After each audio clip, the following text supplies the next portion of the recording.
जय श्री राम फ्रेंड्स, आप सभी को रामनवमी की बहुत बहुत शुभकामनाएं। तो फ्रेंड्स, आज की इस वीडियो में हम जानेंगे कि रामनवमी की पूजा कैसे की जाती है। तो देखिए, ये जो पूजन है अपने जहाँ पर भी नवरात्र की चौकी लगाई है उस चौकी के पास भी कर सकते हैं, साइड में भी या फिर चौकी के ऊपर भी आप पूजन कर सकते हैं।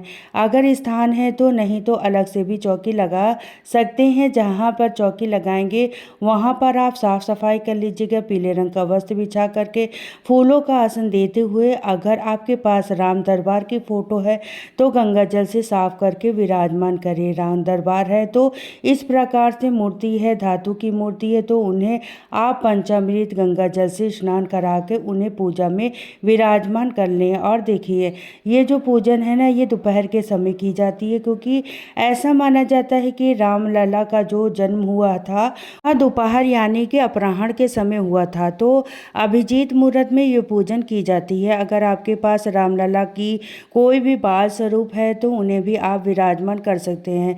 यहाँ पर दीपक जला लिया है, उसके बाद में हाथ में अक्षत पुष्प लेकर अपनी पूजा का संकल्प हमने ले लिया है। इसके बाद जल के छींटे देकर सभी को हम स्नान करा देंगे। देखिए, आप चाहें तो यहाँ पर कलश की भी स्थापना कर सकते हैं, लेकिन क्योंकि हम नवरात्रि का पूजन करते हैं, कलश की स्थापना हमने वहाँ पर कर रखी है, तो कोई कंपलसरी नहीं है कलश की स्थापना करना।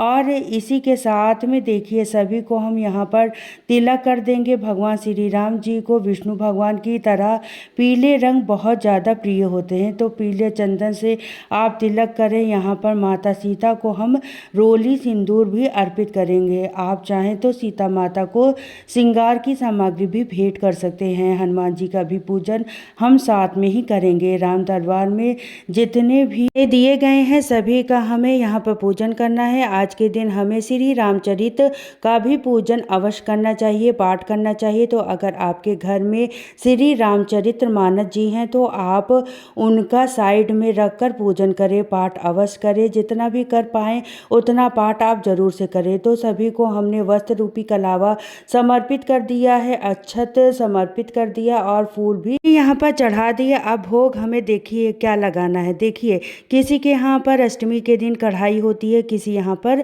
नवमी के दिन होती है। तो अगर नवमी के दिन कढ़ाई होती है तो जो भी भोग आप बनाते हैं, हलवा पूड़ी का भोग बनाते हैं, उसका भोग लगा सकते हैं। साथ में आप तरह तरह की मिठाइयों का भी भोग लगा सकते हैं, लाई लावा का भी भोग लगा सकते हैं, खीर का भोग लगा सकते हैं, लड्डुओं का भोग लगा सकते हैं। तो फलों का भी आप यहाँ पर भोग समर्पित कर सकते हैं। रामनवमी का दिन बहुत ही बड़ा दिन होता है। इस दिन रामलला का जन्मोत्सव मनाया जाता है, तो बड़ी ही धूमधाम से आप इस दिन को मना सकते हैं।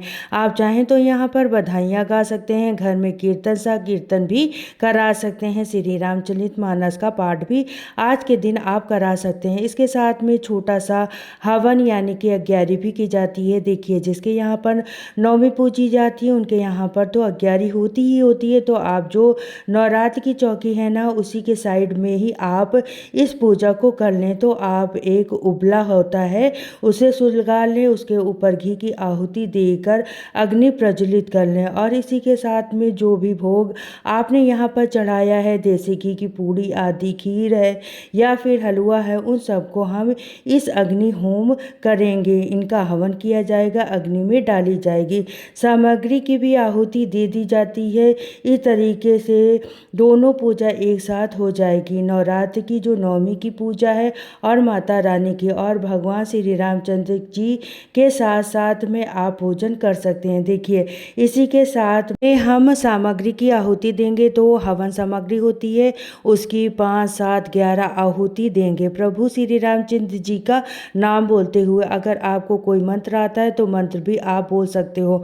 और देखिए, प्रभु श्री रामचंद्र जी सूर्यवंशी थे, तो आज के दिन हमें सूर्य की उपासना जरूर करनी चाहिए। सूर्य को अर्घ्य देना चाहिए। तांबे के लोटे में आप जल भर लें, उसमें आप अंदर थोड़ा सा लाल चंदन, थोड़ा सा गुड़ और थोड़े से अक्षर डालकर, लाल फूल डालकर सूर्य को अर्घ आज के दिन आप अवश्य दें। तो ऐसा यहाँ पर देखिए, लाई और बतासे का भी भोग हमने लगा दिया। यहाँ थोड़ा सा घी भी लगा देंगे, बतासे में मिठाई का भी भोग लगा दिया है।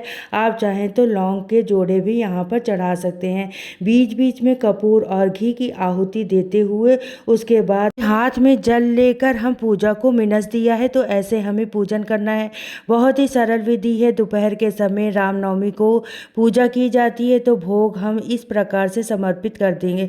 इसके साथ में देखिए आरती कर लेंगे। आरती आप यहाँ पर रामायण जी की आरती कर सकते हैं, वहाँ पर आप गा सकते हैं प्रभु श्री रामचंद्र जी की कोई भी आरती अगर आपको आती है वो भी गा सकते हैं। श्री सूक्त का पाठ भी कर सकते हैं।